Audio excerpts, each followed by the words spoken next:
All right, so for our second hour here, we're going to focus on a couple of things. We're going to talk about, what does K mean, and what are some things that we can actually glean from K just by looking at its value. We're also going to talk about how to manipulate K. So if my reaction changes by what if I multiply everything by 2? Or what if I reverse the reaction and show it the opposite direction? How do those things impact K as well? And we'll also talk about temperature effects. So some general basics. First of all, because K is based on concentration and pressure, K can never be negative and it can never be zero. Because if it's zero, that means that one of the reactants or products is not there, and that would not be an equilibrium system. You have to have everything present. And it can't be negative because there's no such thing as negative concentration. So K has to exist between 0 and infinity. Now, if K is greater than 1, that indicates that the reaction is product favored, that there are going to be more products at equilibrium than reactants.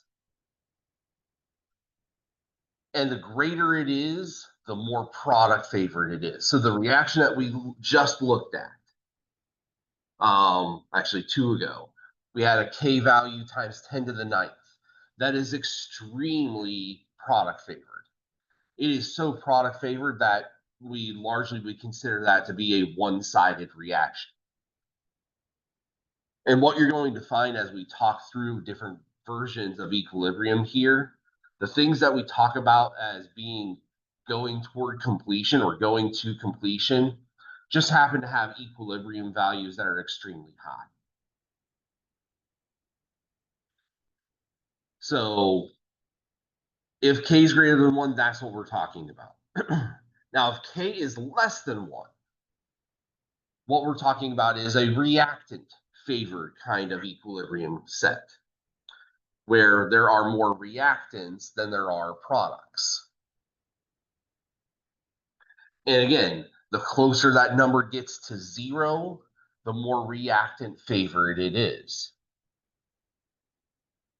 And again, gets us to some of the things that we have kind of glossed over in the past. When we talk about solubility, there's no such thing as something that is actually insoluble. Everything is soluble to a certain degree. But the equilibrium of solubility can be so favored to the reactant side that virtually nothing is getting absorbed into the solution.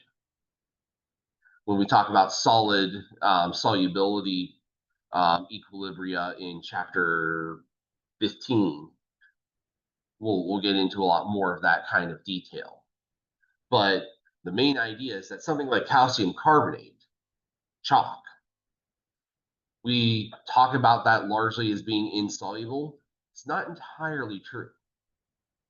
A small amount of calcium carbonate does dissolve in water, but the reaction is so product disfavored, so reactant favored, that the equilibrium is far on the side of insolubility. And so we call it a general, it's insoluble.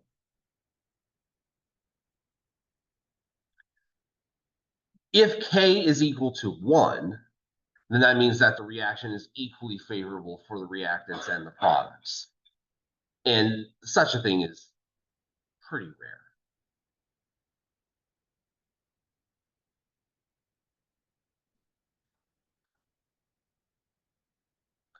So pictorially, each of these conditions kind of play out here. So when we have something that is product favored, what we will see is that in the equilibrium mixture, we are still going to see reactants and products, but the concentration is overwhelmingly product, not reactant.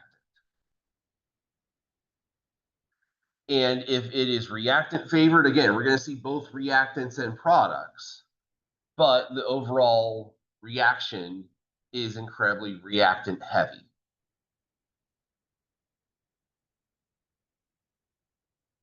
And on those rare conditions where we have equal amounts, we'll see relatively equal amounts. The expression will give us a value of 1 when they are equal.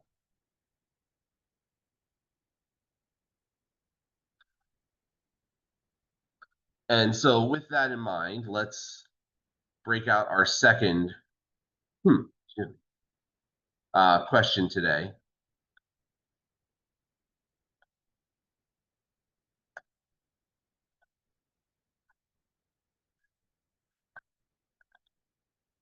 At a certain temperature, the rate constant for the forward reaction is smaller than the rate constant of the reverse reaction.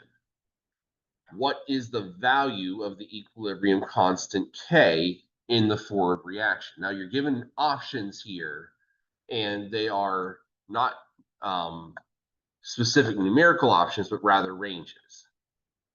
Under which range are we discussing things?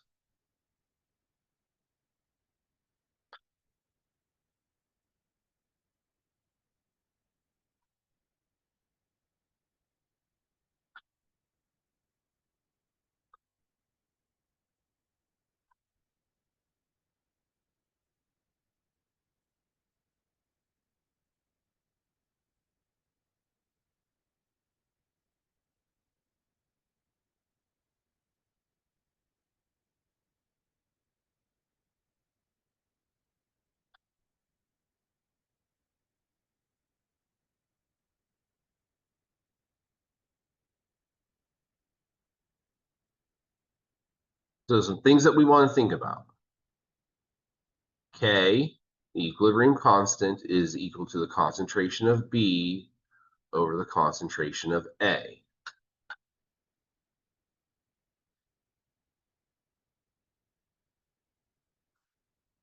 What does it mean in terms of A and B if the rate constants are related to each other in that way?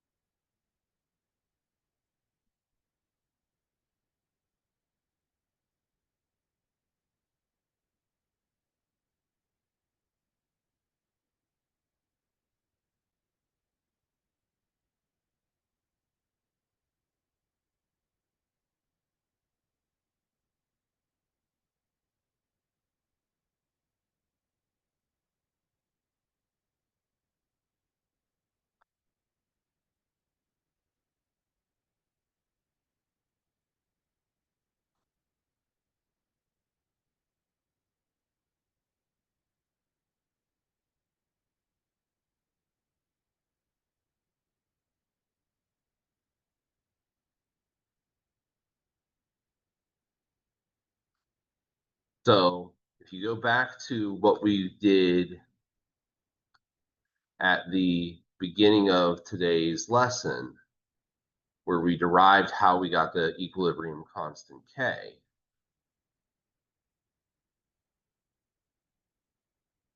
if we're told that the reverse reaction K2 has a better constant than K1, then that means that the denominator here is bigger than the numerator. We're going to have more A than B in this reaction because the rate constant of the forward is smaller than the reverse. So if we're going to have more A than B, then K has to be less than 1. And so the correct answer here is that K is between 0 and 1.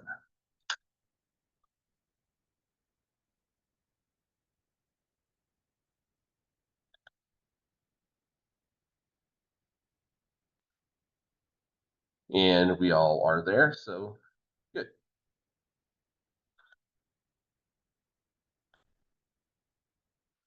Okay, so now let's look at a little bit of manipulation.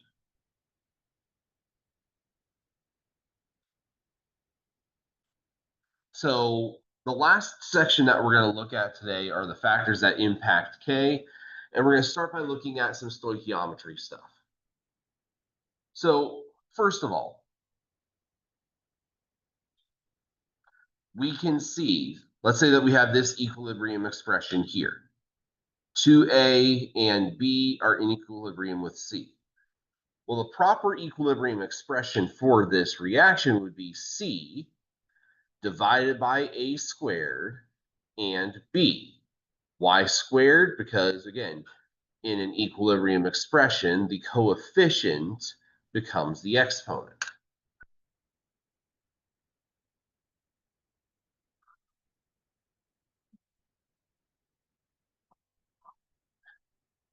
Now, what if we had a situation where we doubled that reaction and it became 4A and 2B and 2C?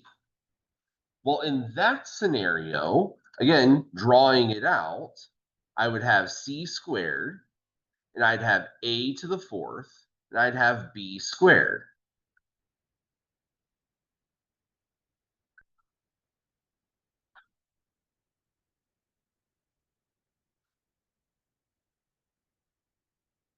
So what is the relationship? I doubled the reaction.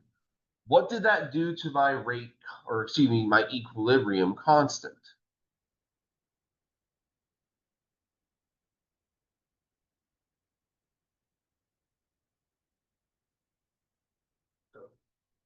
Well, it didn't double them.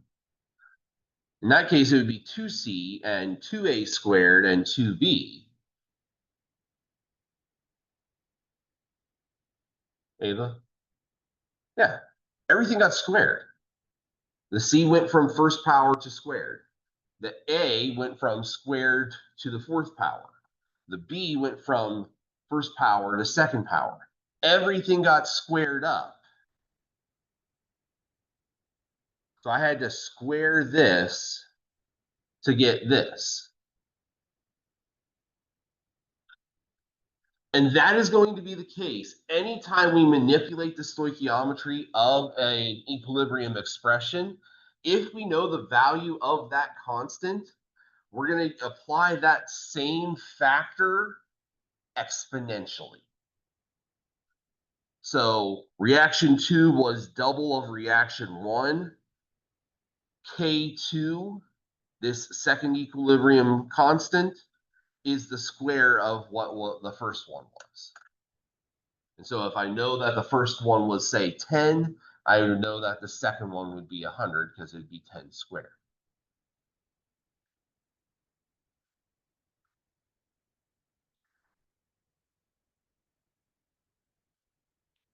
Now, before we get too deep into this, the question that might be coming across your brain is, well, why would we do any of this in the first place?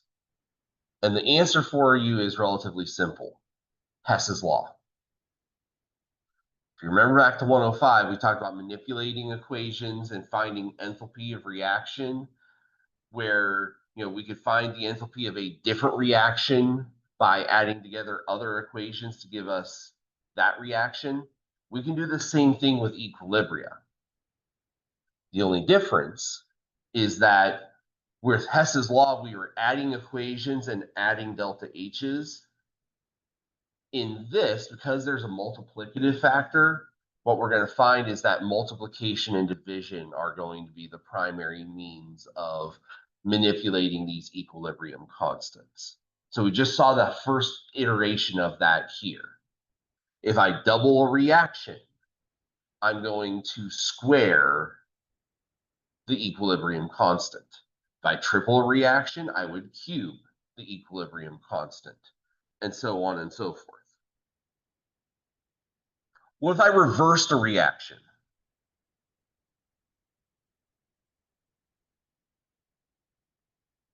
So reaction 1 is the same, C divided by A squared and B. What if I reversed that reaction? Made it C as the reactant and A and B as the products. Well, my calculation of the equilibrium constant would still be the same. It's still products over reactants. It would just be A squared times B over C. what's the relationship between K1 and K3? What did I do to it? Yeah, we had to flip the fraction.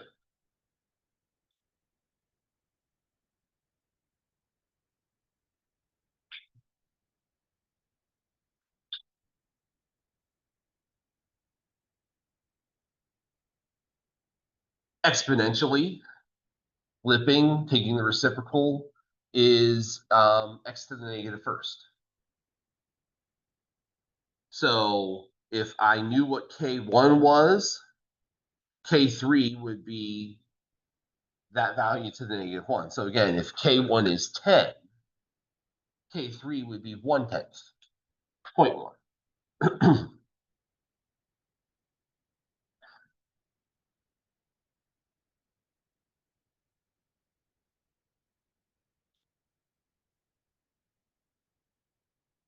All right, let's take a look at another one.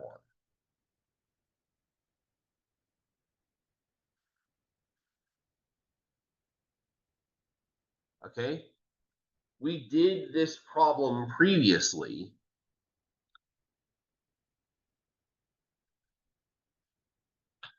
But now we're asking something slightly different. Question is this. I've got this equilibrium expression. We were told that Kp for that expression was 0.067. The question is, what is Kc for the reverse reaction? Now, if you need a refresher, we already did the value of Kc for the forward reaction here. So Kc was 1.6 times 10 to the negative third.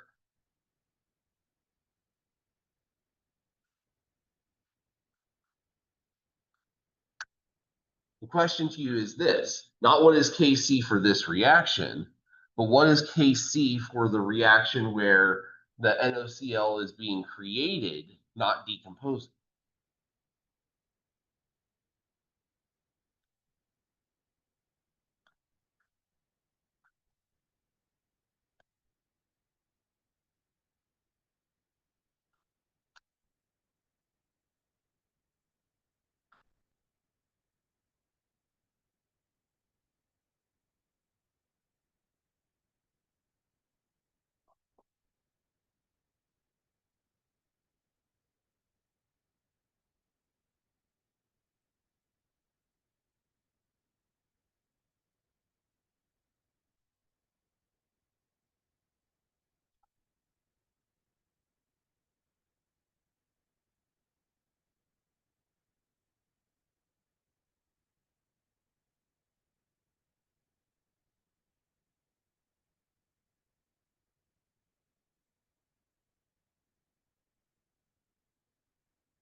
All right, so lots of different ways that we can approach this problem. So if we did not know what Kc was initially, one thing we could have done is we could have recognized, okay, if I flip the equation, the Kp value would just be the reciprocal. So 0.067 to the negative first which gives me 15.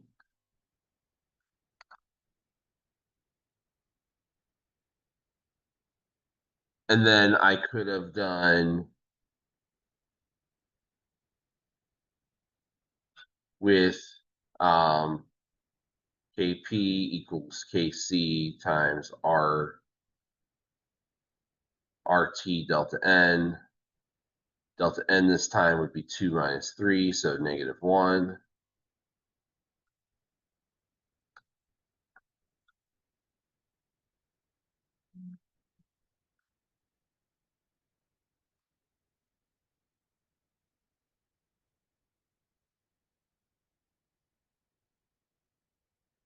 So I could have manipulated this way, 15 times 0.0821 times 500K, because that's what it was initially.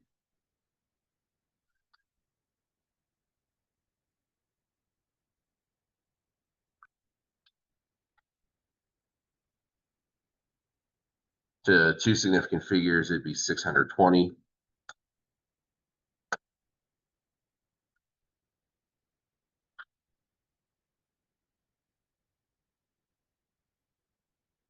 The other thing that we could have done, though, is, again, recognizing that we already did this problem here. We could have taken 1.6 times 10 to the negative third and taken that to the negative first power.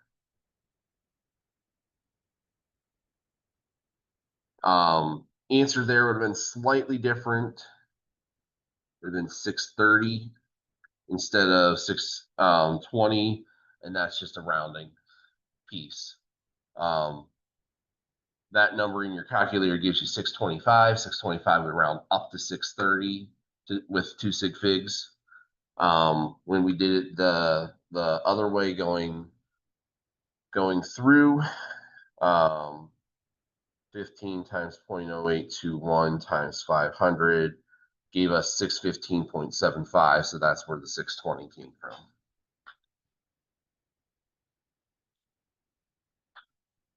All right, questions with this?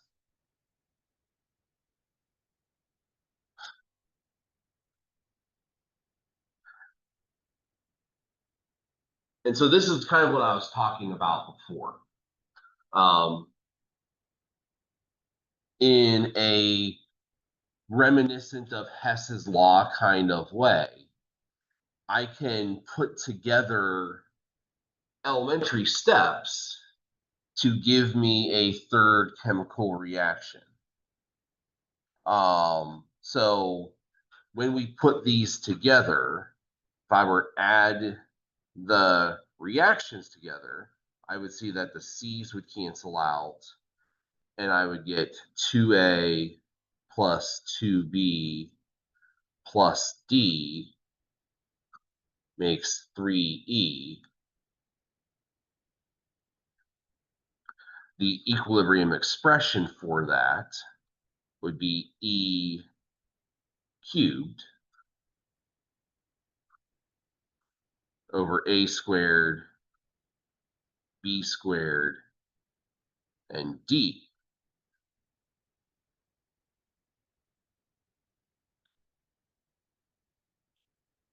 And what we'll find is that this is a composite of, if I multiplied these two together, so if I took C over A squared and B squared and multiplied them by E cubed over C times D,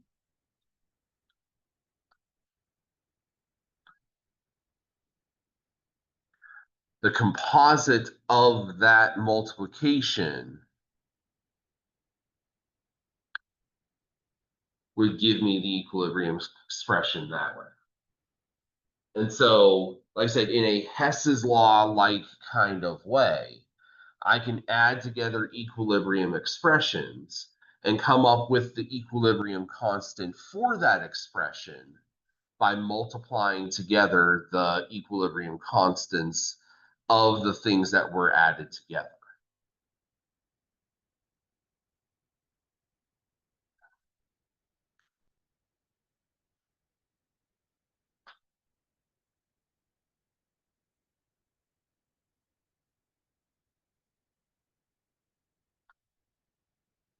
And so, again, where this kind of thing is important, just like with Hess's law allowed us to calculate enthalpy values for reactions that might have been difficult to measure otherwise. This kind of manipulation would allow us to calculate equilibrium constants for reactions that might be difficult to manage or difficult to construct on our own.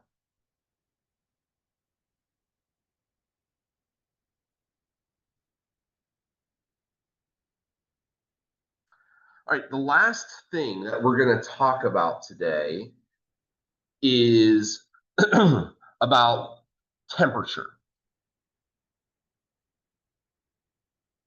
Now, yesterday, we were introduced to the Arrhenius equation, which allowed us to monitor the change in temperature and its impact on rate constant. Today, we're going to look at something called the Van Hoff equation, which seeks to do kind of the same thing, only with equilibrium constants instead of rate constants. And you'll notice that there are a lot of pieces to this that are similar to what we saw in the Arrhenius equation. Just, just to refresh your memory, the Arrhenius equation was the natural log of the ratio of k's equaling to negative activation energy over R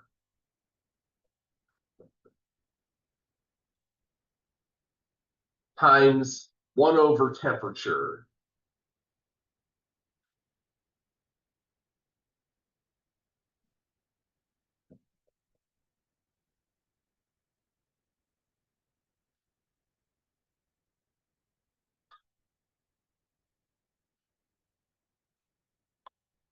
And so if you look at the two equations side by side,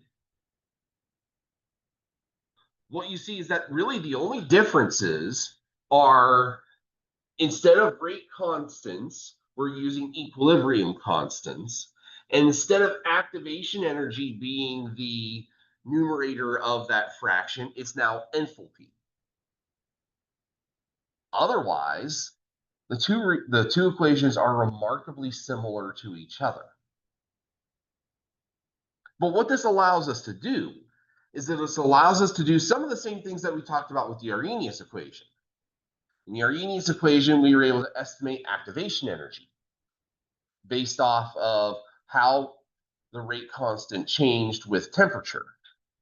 Here now, we can actually monitor the enthalpy by monitoring equilibrium constant versus temperature.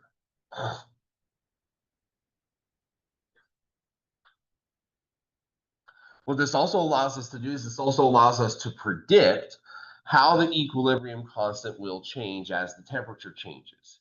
And no, it's not always going to be the same thing.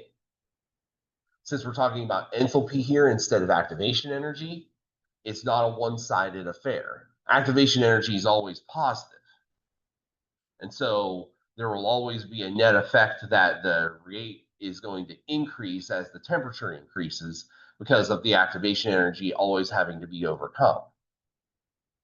We know that enthalpy sometimes is negative and sometimes it's positive. And so negative enthalpy and increases in temperature tend not to go very well together.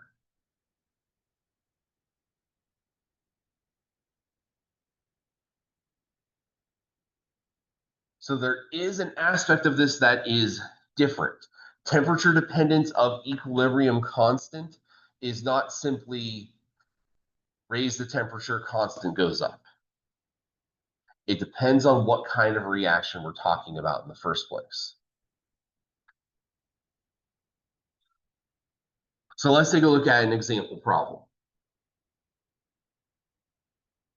The enthalpy change for the forward reaction in the equilibrium of A plus B forming C is negative 62.9 kilojoules. If the equilibrium constant at 33 Celsius is 5.61, what would be the equilibrium constant at 17?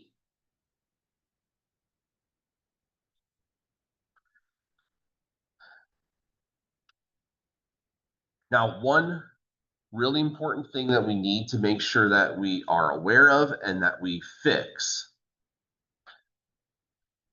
Since we are still dealing with energy here, this energy is going to be in joules or kilojoules, and our R value needs to match that. 8.314 joules per mole Kelvin. Since our R value uses Kelvin, these temperature values need to use Kelvin as well. So the first thing that we want to do before we start even trying to use the Van Hoff equation is we want to make sure that we get these temperature values in the proper units.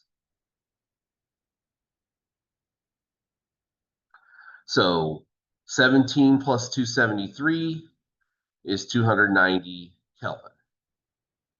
33 plus 273 is 306 Kelvin.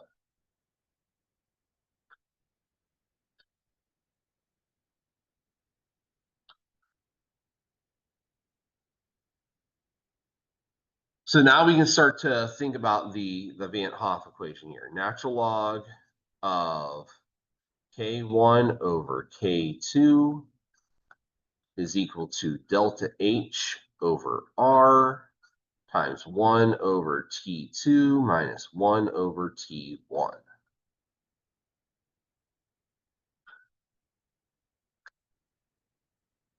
How we proceed from here truly doesn't matter.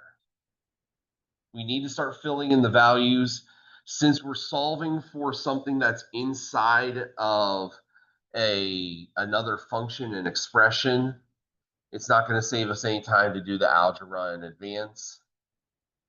So let's just kind of go after it here. So out of the sense of arbitrariness, let's just talk about 33 degrees as our condition 1. So natural log of 5.61 over K2 is equal to delta H. Now, delta H is negative 62.9 kilojoules. Our value for R is in joules, so we're going to need to make that conversion. Which one we convert really doesn't matter.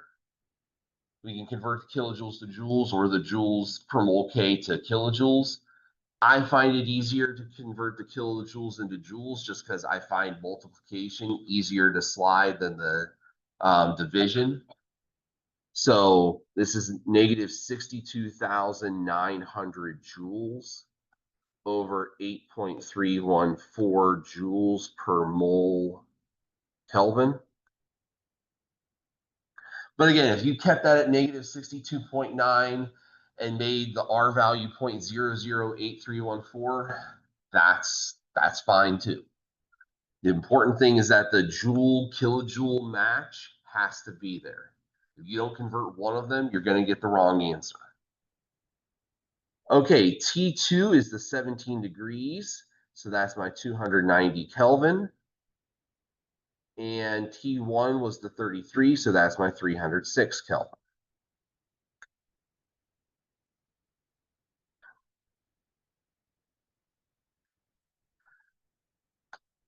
Everything on this side of this equation is numerical, so we can do all of the calculation.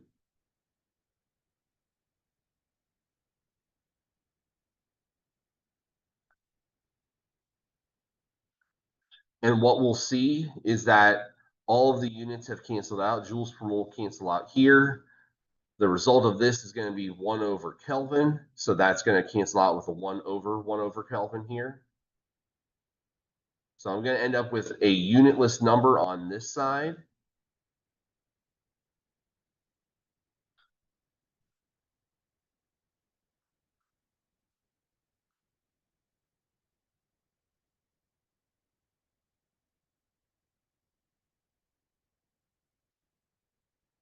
So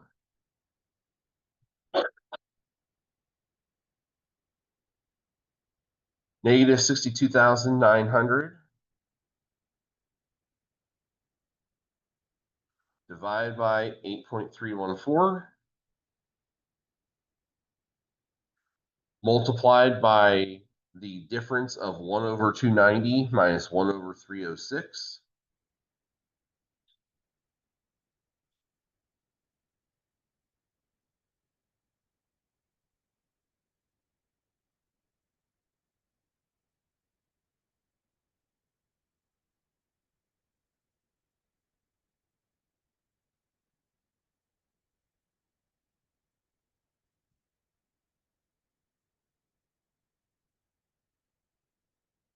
And we get negative 1.36.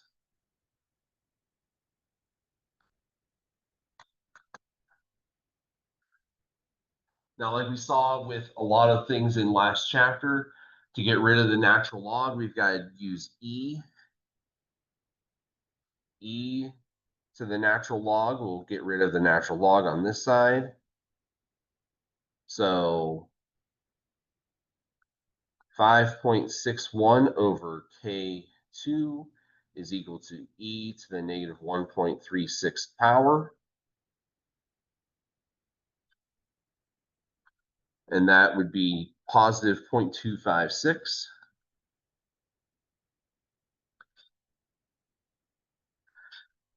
And now we just need to finish up our algebra. Multiply each side by K2, divide each side by the 0.256.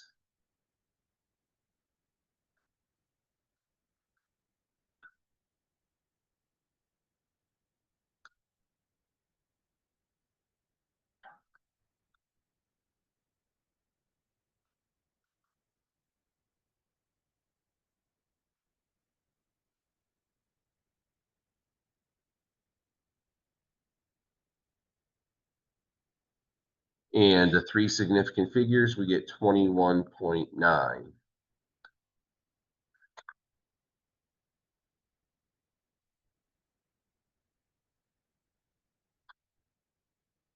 So like I said, with exothermic reactions, we're going to see an inverse relationship between constant and temperature. Exothermic reactions are more favorable when the temperatures are cooler rather than when they are warmer.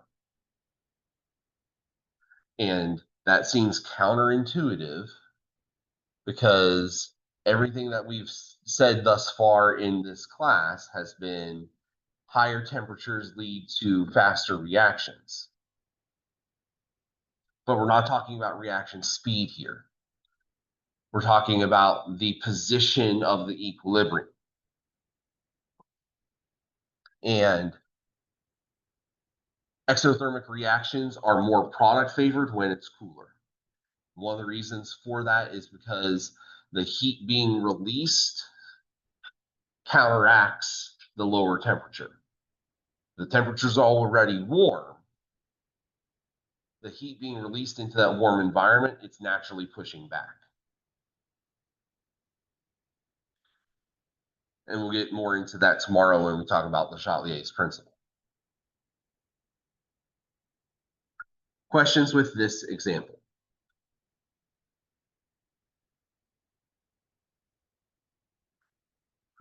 All right, I invite you to try this one on your own here.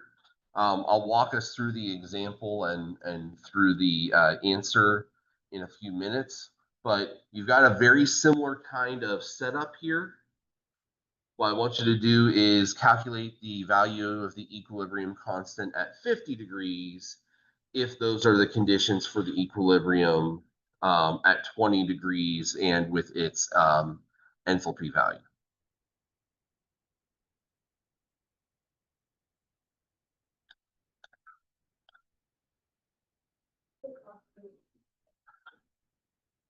All right, so again, very similar to last one. We just want to start with, let's convert everything to Kelvin.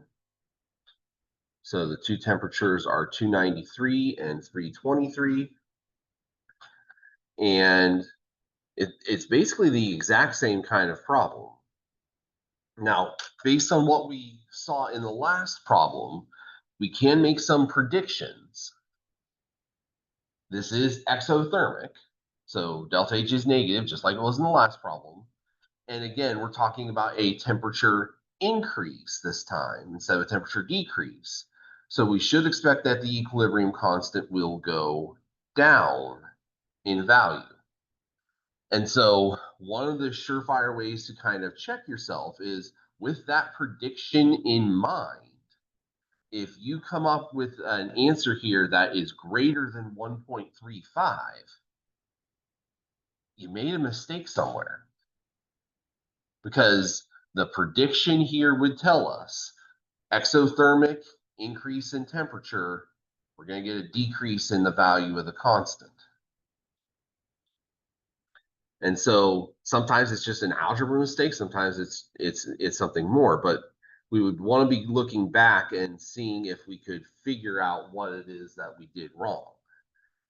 So starting with the 1.35 over K2, delta H this time is negative 37,800 joules per mole.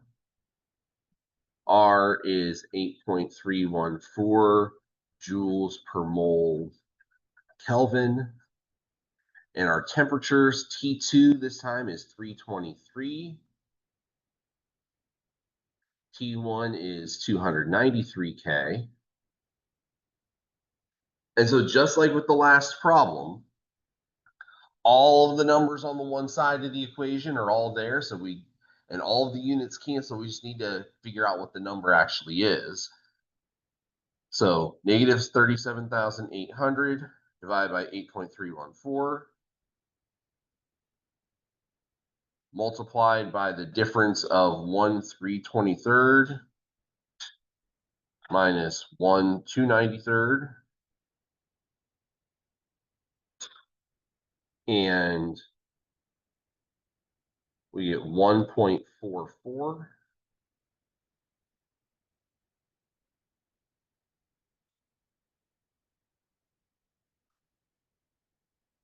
To get rid of the natural log, we're going to have to go E.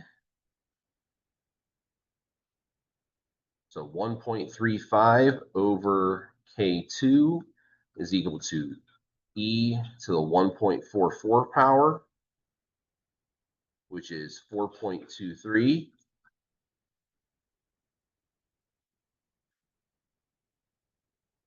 And so 1.35 over K2 is equal to 4.23. To get K2 by itself, since it's in the denominator here, the other approach that you can take is, I showed you algebraically what you needed to do in the previous problem. Multiply each side by K2, divide each side by the 0.256. Another approach that you can take is if you take the reciprocal of both sides and flip this around, K2 over 1.35 is equal to 1 over 4.23. That way, when you do the algebra, it still comes out correct. Some people do find that easier for dealing with variables in the denominators, to flip the fractions and then do the algebra. So that's another valid approach. Either way, you get 1.35 divided by 4.23, and to three significant figures, that would be 0.319. And so our prediction that the rate, or excuse me, that the equilibrium constant comes down is validated by our math. And so that at least gives us hope that we headed in the right direction.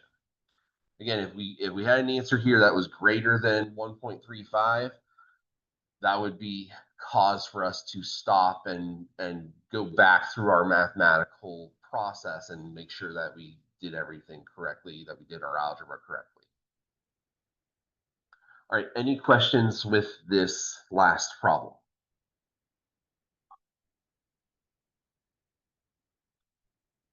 Okay, last thing to do then today. No, not that one.